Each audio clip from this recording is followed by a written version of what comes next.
Alright guys, we're back here on the channel and today we're going to take a look at finishing and assembling a Solo Music Gear SRBK 15 5-string bass guitar kit.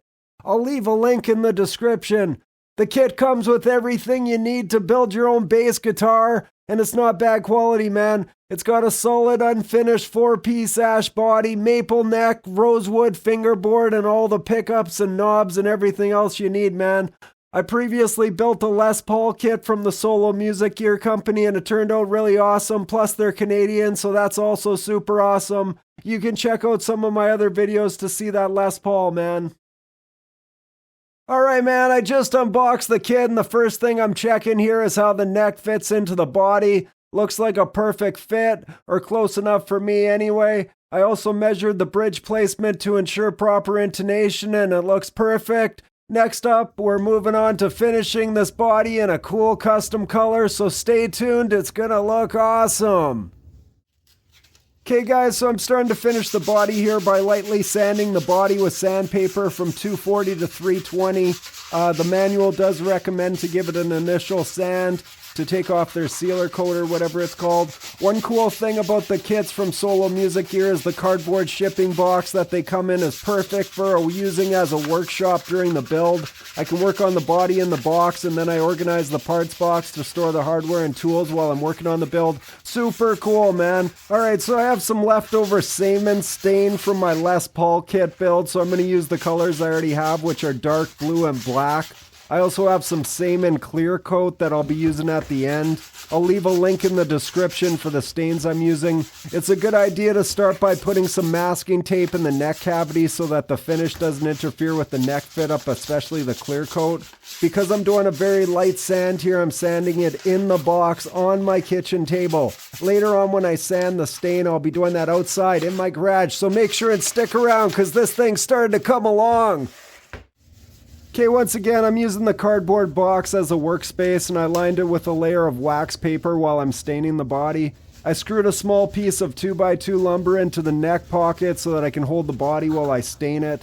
This body has some fairly nice tight grain running through it, so I'm going to give it a light stain in the black color and then sand it back so the grains stay darker and will show through the final blue color. We want to try and get the black stain deep into the grains of the wood so later when we sand it back, those deep grains will show through the final color. Because this ash has such a tight grain and I'm using a dark blue top coat, my goal is to make the grain subtle but present, kind of like a washed jeans look. So now we'll let the stain dry for about 45 minutes and take it outside to the garage and we're going to sand it back, leaving mostly only the black grains running through the ash body. Let's check it out here.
Alright man, while the body dries, I'm working on the neck here. I've masked off the rosewood fretboard to keep the stain line nice and clean. It's definitely tricky on a 24 fret 5-string bass, man. This neck is huge. Since it's a snowy day here in Canada in March, I'm working inside, but I make sure and have my proper ventilation. I have all the windows open and everything, plus it's a waterborne stain, so I'm not too worried about it. And yes, also my cat has claimed the shipping box top as its new possession. I believe it just recently received its property deed for it.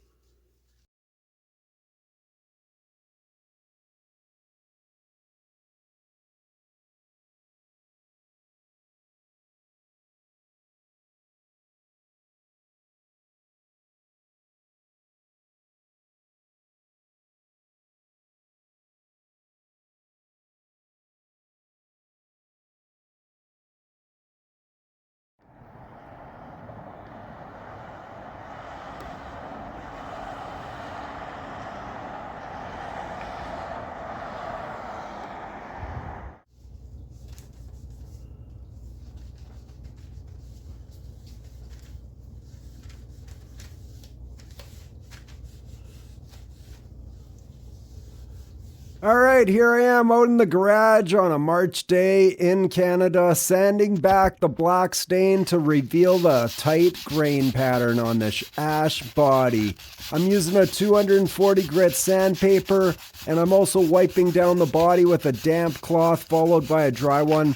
This step really brings out those deep grains in the ash wood, exactly what I'm going for with this washed jeans sort of look I'm after.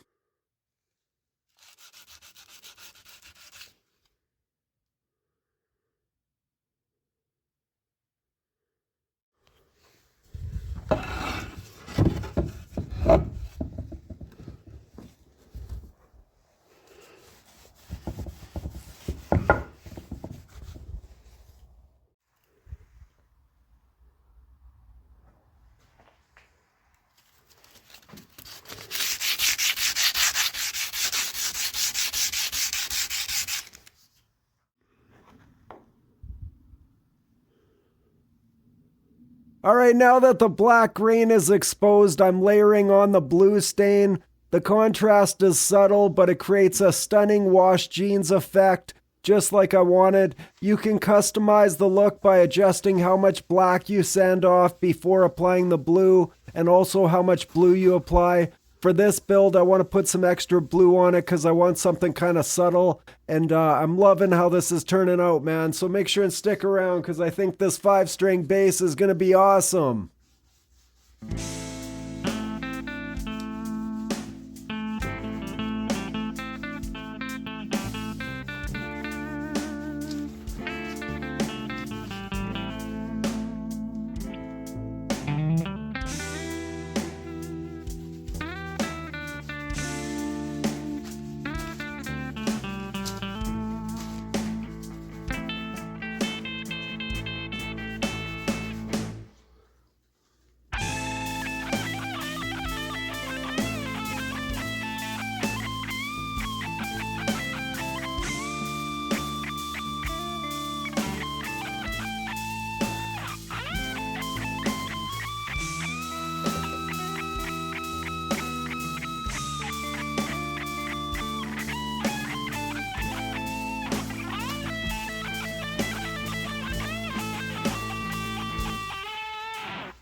Okay, so I want the front of this bass to be pretty dark blue, so I'm giving it a second coat of blue stain. I know it's going to hide up some of the black grain a little bit, but I think it'll be fine. I think you're still going to see it no problem, and it's still going to turn out awesome, so make sure and stick around.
Alright, the final steps for the body are clear coating it. I'm using the Saman clear coat, and the directions recommend sanding before the first coat and between each layer, so I've sanded the body. I'm applying the first coat, and I'm going to let it dry for an hour before repeating the process. After 2 or 3 coats, I'm going to let it cure overnight, and tomorrow we're going to start assembling the hardware.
Alright, so here I am doing the final coat of clear coat.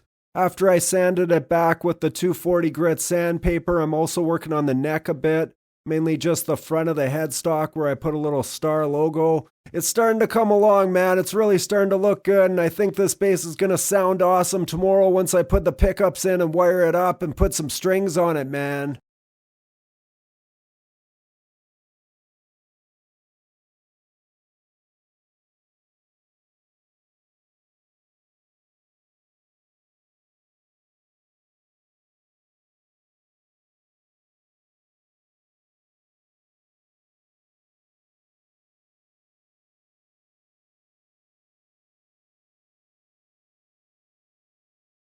Alright, I'm peeling back the masking tape on the rosewood fretboard.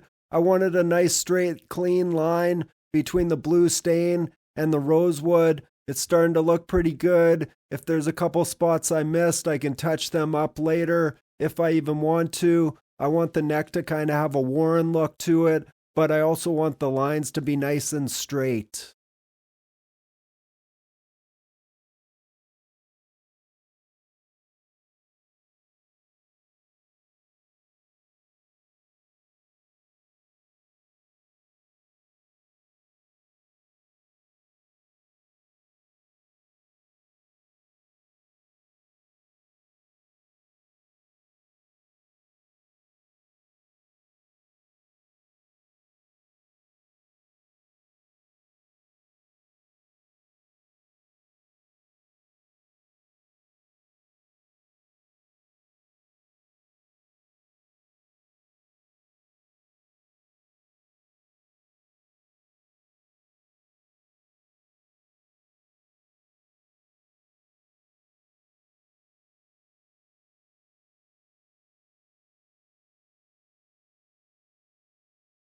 Alright man, that's it for part 1 of the DIY bass guitar kit build. The body's finished, the neck looks great, and I'm ready to assemble everything in the next video. If you enjoyed this, don't forget to like, subscribe, and hit that notification bell, man. Don't miss out on part 2. Check out my other videos for some super good times, man. See you next time.